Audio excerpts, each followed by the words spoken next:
तो इस पार्ट की शुरुआत में हम एक कोट वाले बंदे को देखते हैं जो कि एंशिएंट गॉड चर्च से था। तभी नाइट वॉचर टीम का कैप्टन उनके पास आता है क्योंकि शायद पहले ये दोनों दोस्त थे, लेकिन बाद में इस कोट वाले बंदे ने एंशिएंट गॉड चर्च को ज्वाइन कर लिया। अब वो कोट वाला बंदा कैप्टन से कहता है कि तुमसे मिले हुए बहुत टाइम हो गया और मुझे माफ कर देना, मैं पिछले टाइम बिना बताए चला गया था। ये सुनकर कैप्टन टेबल पर सिटी में घूम रहे सभी एंशिएंट गॉड चर्च के मेंबर की इमेजेस फेंकता है और बोलता है तुम पिछली बार तो भाग गए थे, लेकिन अब की बार तुम में से कोई भी नहीं भाग पाएगा। जिस पर वो कोट वाला बंदा कहता है कि अगर तुम थोड़ा सा लेट हो जाते तो हमारे लिए सब चीजें आसान हो जाती। अब हम पिछले दिन का सीन देखते हैं जब उन कैंडिडेट्स की बसों पर मिसाइल से अटैक हुआ था, जिसके कारण वहाँ बहुत बड़ा धमाका होता है।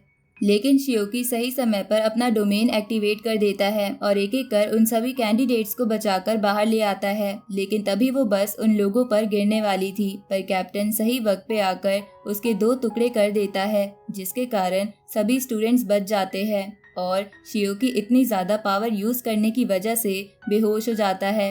अब प्रेजेंट में वो कोट वाला बंदा कैप्टन से कहता है कि शियोकी सच में बहुत टैलेंटेड है जो उसने सबको कल बचा लिया। इस पर कैप्टन उससे बोलता है कि तुम अपनी चिंता करो क्योंकि ट्रेनिंग कैंप के वाइस कैप्टन बहुत ज्यादा गुस्से में हैं और उन्होंने कहा है कि वो तुम्हारे पास जरूर आएंगे। इस पर वो कोट वाला बंदा हंसता है और कहता है वो वाइस कैप्टन मेरे पास आएगा तब ना जाने वो जिंदा बचेगा। इस तरफ हम देखते हैं कि कैंप से सभी ऑफिसर को एक जगह बुला लिया गया था। तभी वहाँ वाइस कैप्टन अपने एक असिस्टेंट के साथ आते हैं और एक ऑफिसर से कहते हैं तुमने ऐसा क्यों किया, मैं तुम्हें इतने समय से जानता था।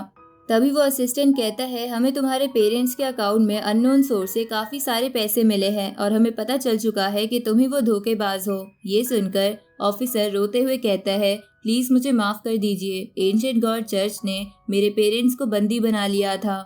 तभी वाइस कैप्टन 2 और बंदों का नाम लेकर उनसे कहते हैं कि क्या तुम्हारा भी सेम रीजन है हमें धोखा देने का। ये सुनकर वो दोनों बंदे नाइफ निकालकर वाइस कैप्टन पर हमला करते हैं, लेकिन वाइस कैप्टन अपनी उंगलियों से वो नाइफ रोककर उन दोनों को पीछे फेंक देते हैं। जिसके बाद वो असिस्टेंट से पूछते हैं कि अगले धोखेबाज का नाम बताओ।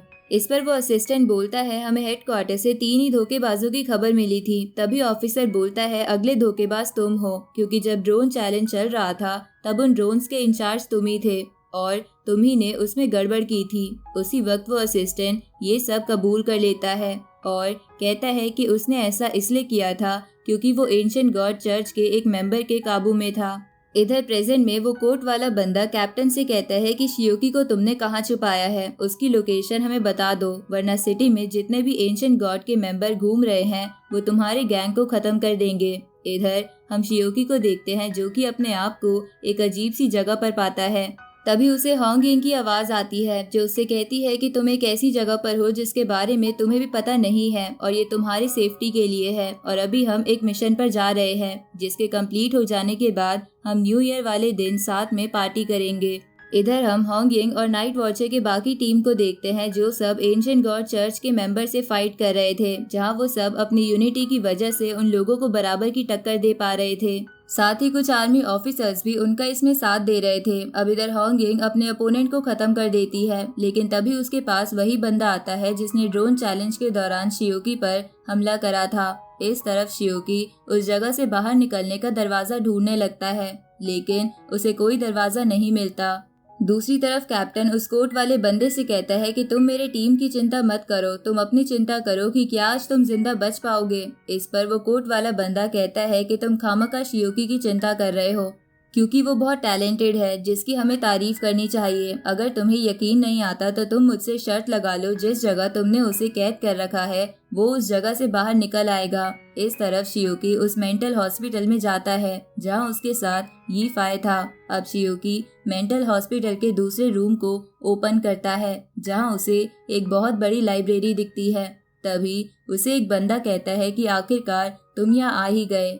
ये सुनकर शियोकी सोचता है कि क्या इसे पता था कि मैं यहाँ आने वाला हूँ। तभी शियोकी उस बंदे के ऊपर शो हो रही स्क्रीन को देखता है जिससे उसे पता चलता है कि इसका नाम मर्लिन है, जो कि एक इंग्लिश माइथोलॉजी का महान जादूगर है। साथ ही इसने किंग अर्थर को भी किंग बनने में मदद की थी। ऊपर से लोगों का मानना था कि ये सिर्फ जादू ही नहीं कर सकता बल्कि फ्यूचर को भी प्रिडिक्ट कर सकता है, इसलिए इसे मैजिक और विजडम का गॉड कहा जाता है।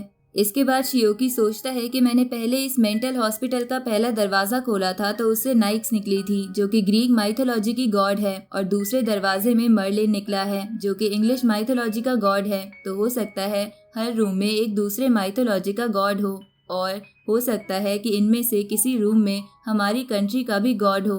तभी यी-फाई मर्लिन को देखकर कहता है कि फर्स्ट रूम में तो नाइक्स थी जो कि एक लेडी थी, पर ये तो एक आदमी है।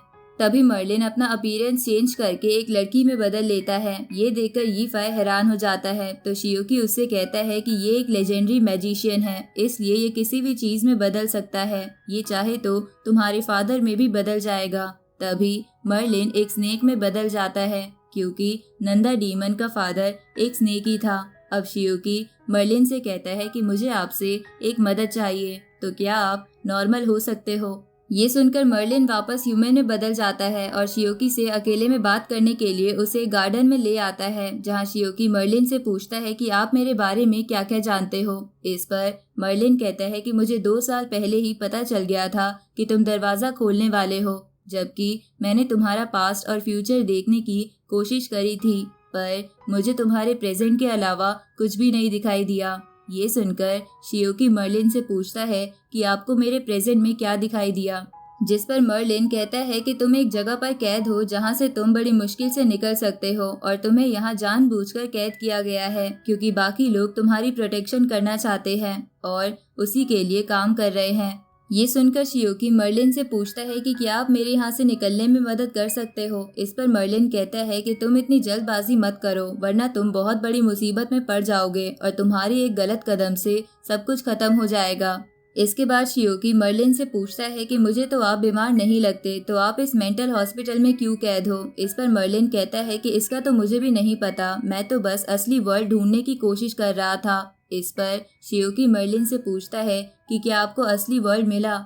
ये सुनकर मर्लिन कहता है कि हाँ, मैंने उसे एक बार देखा था। इस पर शियोकी और यी-फाई दोनों एक साथ मर्लिन से पूछते हैं कि असली वर्ल्ड कैसा दिखता है। ये सुनकर मर्लिन बताता है कि असली वर्ल्ड में तुम्हें पानी के अंदर बहुत छोटे घर हैं और वहाँ पर मैंने एक येलो स्पॉन्ज जैसा आदमी देखा था। असल में मर्लिन की मेंटल हालत कभी कभी बिगड़ जाती है और वो स्पॉन्ज बॉब स्क्वायर पैंट्स नाम के कार्टून को असली दुनिया समझने लगता है। इस बारे में शियोकी भी समझ गया था क्योंकि उसने भी ये कार्टून देखा था। अब यी-फाई मर्लिन को बांध देता है क्योंकि वो बहुत देर से हंस रहा था। तभी मर्लिन अपने जादू से उसे अपने आप से रिप्लेस कर देता है, जिसके बाद वो शियोकी से कहता है कि हम सब कहीं ना कहीं फंसे हुए हैं, जैसे कि तुम्हारे थॉट्स तुम्हारे दिमाग में फंसे हुए हैं, लेकिन वो एक सुंदर दुनिया बना सकते हैं। अनलिमिटेड हीट एक जगह पर कैद है, लेकिन वो सूरज बनाती है, और तुम जिस जगह पर कैद हो क्यों ना तुम सोचो कि वही रहकर तुम सबको बचा सकते हो और वही तुम्हारी असली दुनिया है। ये सुनकर शियोकी ध्यान लगाता है और उस जगह को असली दुनिया समझने लगता है, जिसके कारण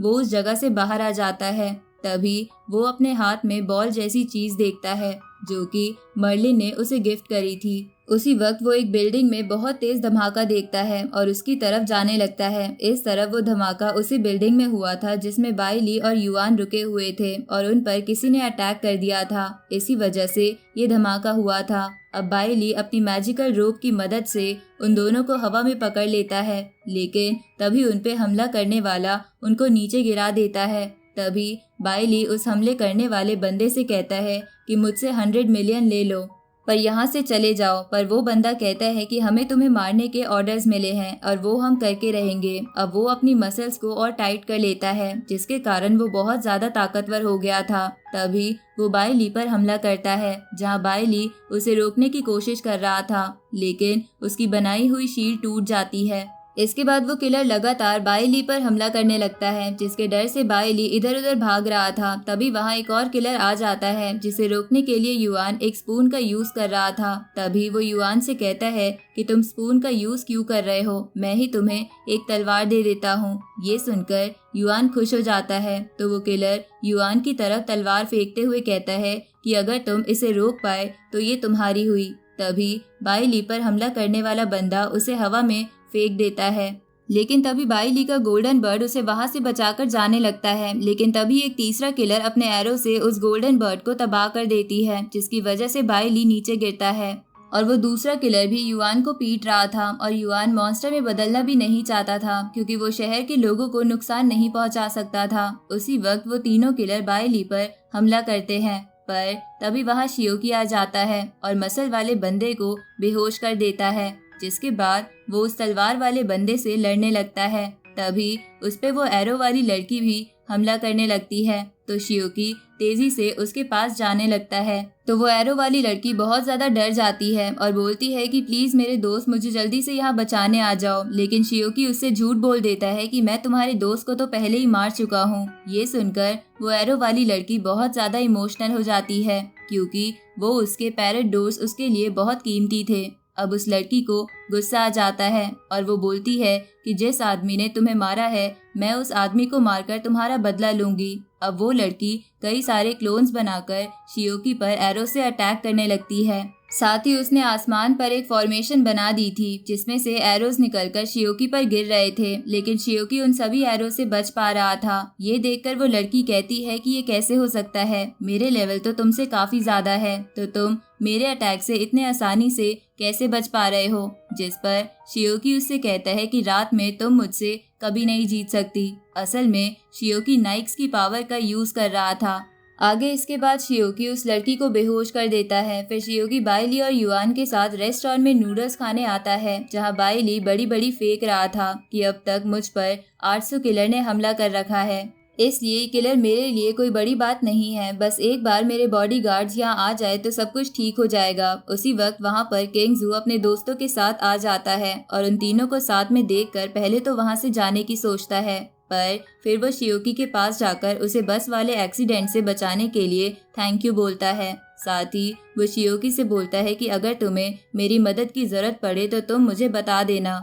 ये सुनकर शियोकी उससे कहता है कि मुझे तुम्हारी एक मदद तो चाहिए। अब वो उसे बाइली और युआन को लेकर एक लव होटल आ जाता है, जिसे देखकर केंगजू बोलता है कि जिस तरह की तुम्हें मदद चाहिए वो मैं नहीं कर सकता हूँ। ये सुनकर शियोकी उससे कहता है कि मैं चाहता हूँ कि तुम इस लव होटल में छुपकर इन दोनों को प्रोटेक्ट करो। अब ये बोलकर शियोकी वहाँ से चला जाता है, जिसके बाद युआन और बाइली केंगजू को होटल के अंदर ले जाते हैं। अब इसी के साथ ये पार्ट यहीं पर खत्म हो जाता है।